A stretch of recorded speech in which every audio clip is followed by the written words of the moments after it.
Let me set the scene.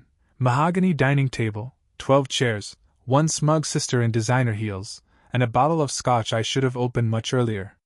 My father had just raised a toast to family values, when Caroline, my baby sister with a diamond ring the size of Rhode Island, decided to grab the mic like it was open mic night at the Apollo. Honestly, she said, glass of Prosecco in hand, I think we all know Daniel's the outlier here. Laughter. From our cousins. From our mother. Caroline didn't stop there. He's 32, still renting, still single, still working that. What is it? Community something? Helping people who don't pay taxes? That's noble, I guess. She giggled. I sat there. I really did. I let it wash over me like I wasn't the one who helped get 50 veterans off the streets last winter. Like I didn't just secure a $1.2 million grant 2 weeks ago. Like I was the punchline in the family sitcom I never auditioned for. Then came the worst part. Mom nodded. Not just a polite nod, but the nod. The chin tilt of agreement. And Dad? Dad curled his lips like he just tasted something sour, like my existence had a flavor. So I sipped my wine, trying not to explode. And that's when my grandmother stood up. 86 years old. 4'11". Wore orthopedic shoes and fear-like armor. She didn't raise her voice. She didn't need to. She said one sentence. That was it. And Caroline's face went white like someone had just yanked the designer rug out from under her. Grandma Ruth's voice was calm, but it hit the room like a thunderclap. If anyone here should be embarrassed tonight, it sure as hell isn't Daniel. You could have heard the wine breathe in the decanter. Caroline blinked like she'd been slapped. Excuse me? You heard me, Ruth said, setting her linen napkin neatly on the table. You've all spent so much time pretending your cocktail parties and cashmere sweaters make you important, you forgot what actual value looks like. Everyone froze. Even the waiter in the corner slowly backed out of the room like it was a crime scene. Now, Grandma has this way of commanding a room that makes CEOs look like interns. She was the first woman in the state to run her own construction firm back in the 60s. She once sued a city council and won. Twice. So when she speaks, we listen, even if our jaws are on the floor. Daniel, she said, turning to me like I was the only person in the room. Tell them what you did last month. My mouth was drier than the Thanksgiving turkey from 2009. We opened our 6th transitional housing site in Newark. 6th, she repeated, loud enough for Caroline to flinch. And how many people are you housing now? Just over 300. We also started a pilot job program in Jersey City. I saw Aunt Lisa nearly choke on her lamb. Grandma turned back to the table. This young man pays himself less than what you spent on that necklace, Patricia. My mother's hand flew to her throat like the pearls had burned her. And yet he's changing lives while you lot can't even be bothered to ask what he does. I felt something hot crawl up my neck, equal parts pride and panic. Dad cleared his throat. Mom, let's not turn this into a political. Douglas, don't even finish that sentence. Ruth snapped. You sat there and let your daughter insult her brother while sipping scotch I paid for. So unless you've grown a spine in the last 5 minutes, keep quiet.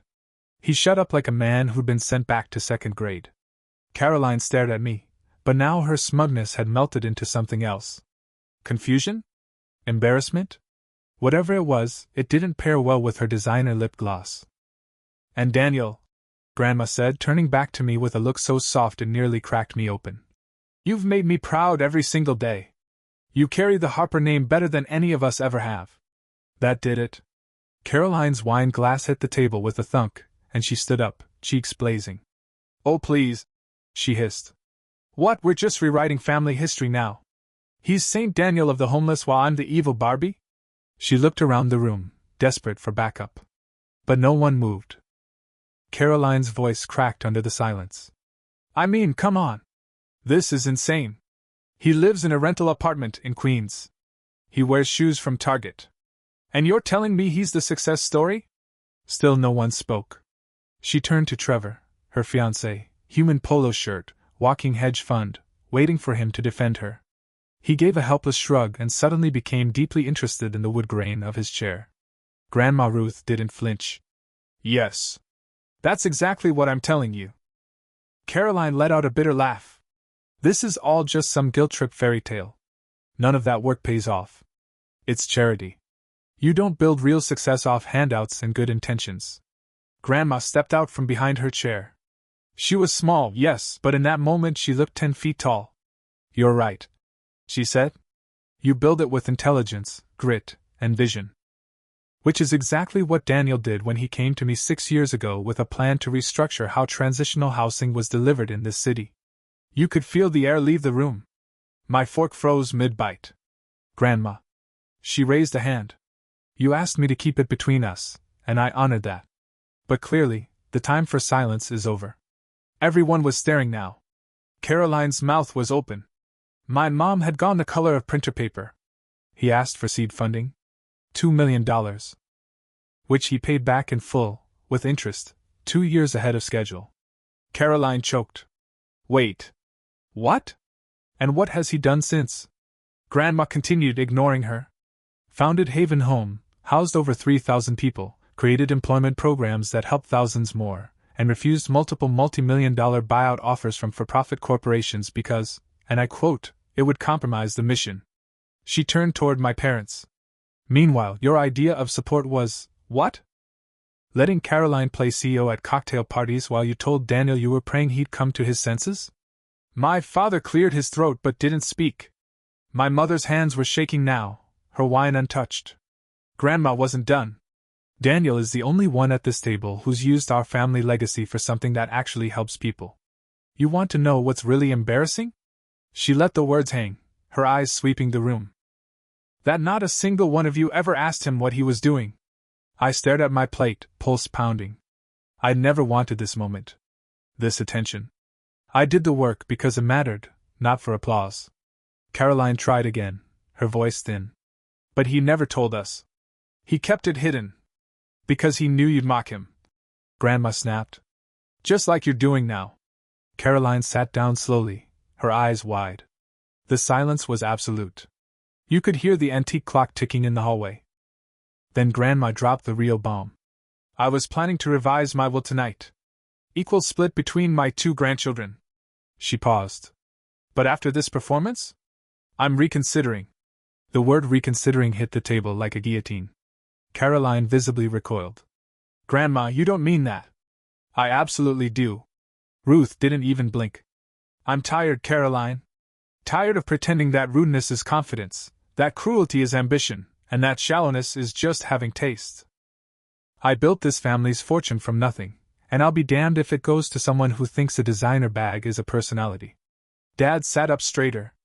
Mother, maybe we should talk about this privately. Privately? Grandma snorted. You mean like how Daniel's accomplishments were conveniently ignored privately? Like how Patricia privately told everyone at the country club Daniel was between careers.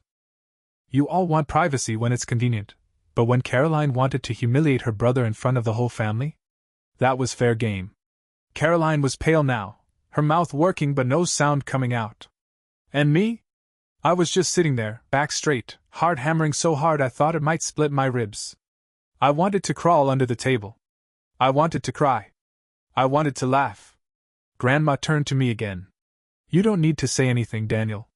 I know this is the last thing you wanted. But I won't let them keep pretending. You've done something extraordinary, and whether they acknowledge it or not, I do. And so will anyone who reads my final testament. Trevor finally spoke. With all due respect, ma'am. None taken. She cut in, eyes narrowing. You're exactly who I thought you were. A walking portfolio in a tailored suit. I might have snorted. Loudly. Trevor sat back and shut up. Grandma turned to the rest of the table. The Harper legacy isn't about which prep school you attended or how many bedrooms are in your weekend house. It's about what you build. And Daniel? He's the only one here building something that matters. I looked up and met her gaze. She smiled. It was small, warm, and somehow more powerful than any speech she'd given that night. Then, just when I thought we were finally coming in for a soft landing, she said the thing that flipped the entire room upside down. I'm establishing a foundation, she announced, cool as anything. The Ruth and Henry Harper Foundation. It will hold the majority of my estate, $85 million. Aunt Lisa dropped her fork. And Daniel, she said, you'll be its director. Full control. Strategic oversight. The Harper name deserves a better story, and you're going to write it. My jaw dropped. I barely remembered standing up, but suddenly I was on my feet, hands shaking. Grandma. I can't, I didn't ask for. You earned it, she said simply. And I trust you to do more with it than any boardroom ever could. Across the table, Caroline looked like she'd just been hit by a semi-truck made of karma. After Grandma Ruth's announcement, the room didn't just fall silent, it flattened. Like the air itself had been vacuumed out. My mother stared at her wine glass like she was waiting for it to deliver alternate reality. Dad's expression hovered somewhere between mild cardiac event and bad acid flashback. Caroline? She looked like she just realized the inheritance spreadsheet in her brain had exploded. She blinked rapidly, trying to reboot. Wait, she croaked. You're giving him the foundation? No, Ruth said calmly, brushing invisible crumbs off her sleeve. I'm entrusting him with it. There's a difference. Caroline stood up so fast her chair screeched. This isn't fair. He never even told us what he was doing. I thought he worked for some food pantry or something. I couldn't help it, I laughed. Close. Homeless housing, workforce development, and policy reform. But yeah, I do help people eat too. That's not what I meant. She started, then caught herself. You hid all of this from us. I didn't hide anything, I said, voice calm now. I just stopped volunteering my life to people who never bothered to ask. My mother flinched. She opened her mouth, closed it again. Then finally, Daniel, we didn't know. You didn't want to know, I corrected gently. You were too busy worrying about whether Caroline's fiancé had an acceptable last name to put on an invitation. Trevor actually looked offended, which was hilarious given he once bragged about declining a private jet because the champagne wasn't Dom. Ruth stood again. I came to this dinner tonight planning to announce a will that split my estate evenly between my grandchildren. But what I saw tonight made me realize how wrong that would be. Legacy isn't just about blood. It's about impact. Daniel has built something that honors everything your grandfather and I ever stood for. Caroline. Caroline braced herself. You've built a Pinterest board. The table winced collectively. Even Trevor gave a subtle, sympathetic shrug like, she's not wrong. I'm sorry if this hurts, Grandma said, and for the first time, her voice softened. But sometimes the truth does. And it's time you faced it. Caroline sank into her chair. Her jaw was clenched so hard I thought it might crack. Ruth turned to me again. Would you walk me to my car, sweetheart? I nodded numbly, barely feeling my legs as I rose. I didn't look at anyone else. Didn't say a word. Just followed my grandmother through the house I grew up in, past the photos of Caroline's achievements, past the empty dining room chairs still holding everyone's stunned silence. Outside, the cool night air wrapped around us like a bomb. You didn't have to do that, I said softly. I did, she replied. I should have done it years ago. I kept waiting for them to see you. To really see you. I was wrong. She stopped beside her car and turned to face me. You are exactly who your grandfather and I hoped our family would become. I swallowed hard. Some days I wonder if I should have taken the easier road. Worn the suit. Joined the firm. She smiled. And some days I wonder if I should have run off to become an opera singer in Vienna.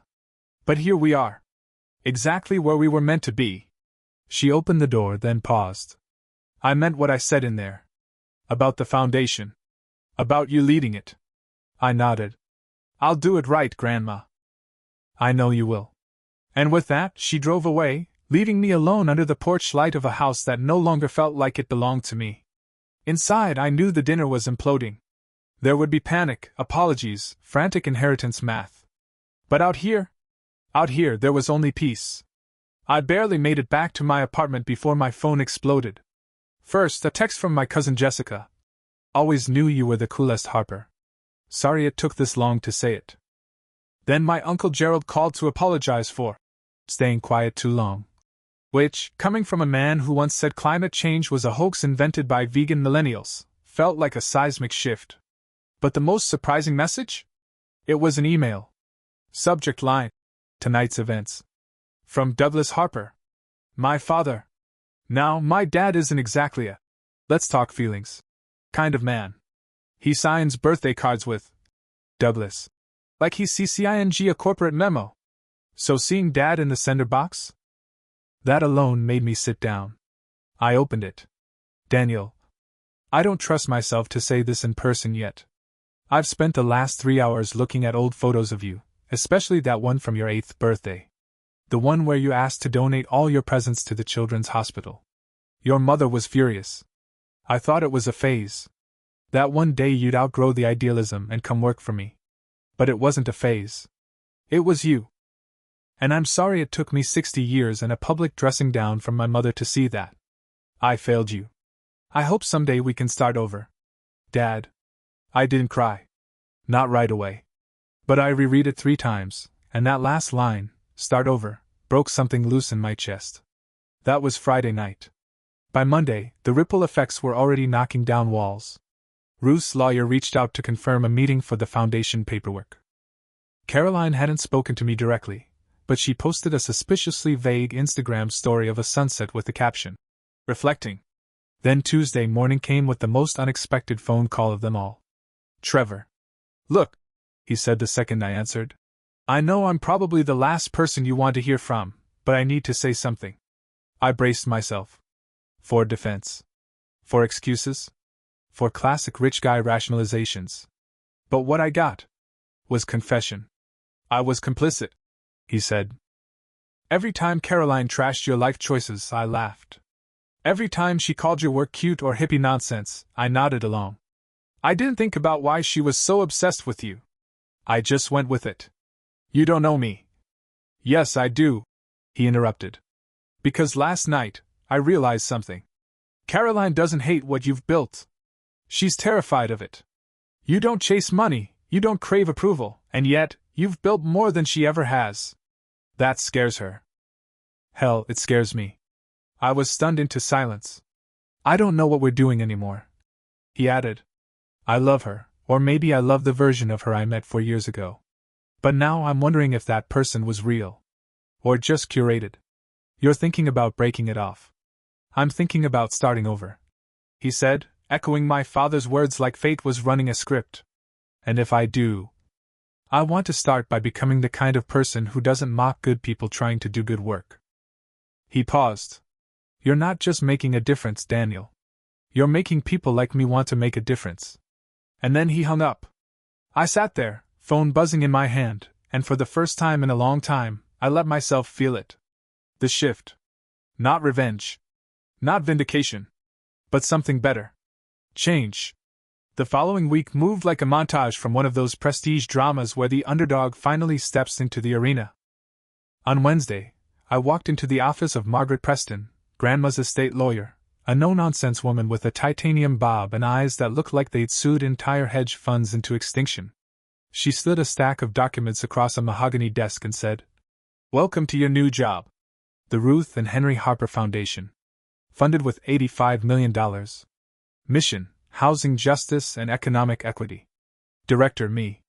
I almost laughed. Not because it was funny, but because somewhere deep down, a voice still whispered, They'll never let you have this. And yet here it was. Legal, binding, real. By Friday, I was sitting in a boardroom with my leadership team from Haven House, staring at an expansion plan that spanned 50 states and would triple our operational budget. Maria, our deputy director, clapped her hands together. We're gonna need more staff. Like, a lot more staff. We're gonna need a therapist on retainer. James muttered, rubbing his temples. Because if one more city calls asking if we can launch by Q3, I'm going to fake my own death.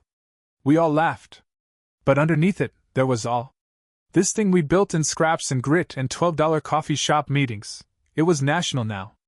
And then Saturday happened. Another family dinner. Not a birthday this time, not some social function with veal medallions and tension under the surface. This was different. My parents had invited everyone to announce that Harper Properties was pivoting. That Dad, my dad, was committing to a 10-year plan to develop below-market housing in underserved communities. I've spent decades profiting off buildings no one could afford to live in, he said quietly, standing at the head of the table. It's time I used this company for something that actually matters. I didn't speak. I couldn't. The lump in my throat was real, and it tasted like finally. Caroline was there, too. No Trevor. Just her. Hair tied back, makeup minimal, an old navy blue blazer I hadn't seen since college. After dessert, she pulled me aside into the kitchen. I broke off the engagement, she said, pouring herself a glass of water like it wasn't the emotional equivalent of detonating a landmine. I know. She gave a small, almost embarrassed smile. You know that thing Grandma said? About building a Pinterest board. She was right. I've been living a brochure version of life, curated, filtered, hollow. I don't want to anymore. I said nothing, waiting. I want to work for Haven House. I raised an eyebrow. I'm serious, she said. I can head communications. It's what I actually studied. And I know how to speak in press releases and elevator pitches. I can help. This isn't a vanity internship, I said, crossing my arms. It's hard. The hours are long, the pay's not glamorous, and the problems don't get solved with hashtags. I know, she said. And for once, I believed her. But I'm ready to matter. For real this time. I studied her. She wasn't just shaken. She was changed. Like a snow globe that finally settled. Trial basis, I said. 3 months. Earn it. She nodded. Thank you. And then, without warning, she hugged me. Like full hug. Arms around me. Squeeze included. And weirdly, I didn't flinch. When I got back to my place that night, my phone was waiting with one more surprise. Ruth. CBS Sunday Morning wants to do a feature on the foundation. I told them to call your assistant. I laughed. Then called her. Are you trying to make me famous? No, she said. I'm trying to make you visible. And more importantly, I'm trying to make your work undeniable. There was a pause. And Daniel? I'm proud of you. Every damn day. 3 months later, I stood on a stage in front of over 2,000 people at the National Housing Coalition's annual conference, clutching a glass award that weighed more than my first laptop. Behind me, projected in 10-foot letters, was the phrase, Visionary Leader of the Year, Daniel Harper, Haven House Collective. The lights were blinding. The applause thundered.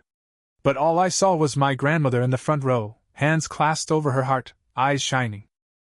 My mother beside her, dabbing her cheeks with the tissue.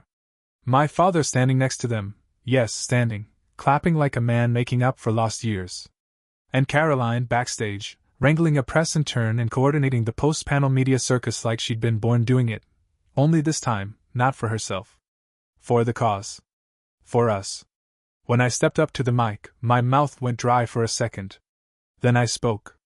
I used to believe that success meant being accepted by my family. I began. That one day I'd show up with a title or a suit or a shiny life that made them proud. But I've learned that real success isn't about changing yourself to fit a broken system. It's about building something better brick by brick, life by life. I scanned the audience, the sea of faces, some of them clients, now leaders in their own right. We house people. We train them. We remind them of their worth when society tries to erase it. And we fight like hell for a world where dignity isn't reserved for the privileged. Pause. Breath. And I only stand here because one person, my grandmother, saw what I was trying to build and chose to believe in it before anyone else did. Ruth stood, unapologetically proud. I don't want a legacy of wealth. I want a legacy of impact. Not measured in square footage or market value, but in second chances. In kids who sleep in beds instead of cars. In mothers who finally breathe easy. In people who matter simply because they exist. The standing ovation felt like a wave.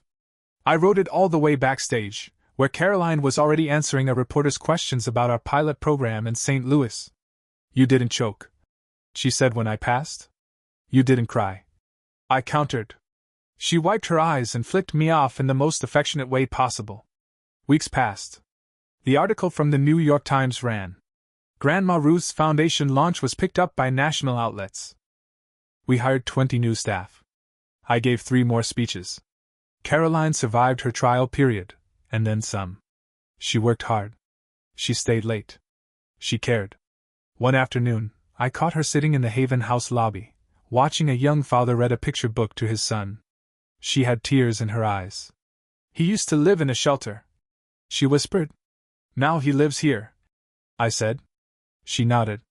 I think I finally get it. That night, At our small staff celebration in the Brooklyn office, Grandma raised her glass. To names, she said, and what we choose to do with them. We toasted. And I looked around that room, full of mismatched chairs, beat-up white boards, loud laughter, and louder purpose, and felt it. Not triumph. Not revenge. But belonging. I was still Daniel Harper. Still the embarrassment. Once mocked at a dinner table. Only now? I was the reason everyone else had finally remembered what our name was supposed to stand for. And this time, I didn't sip my wine in silence. I smiled. I spoke. I stayed.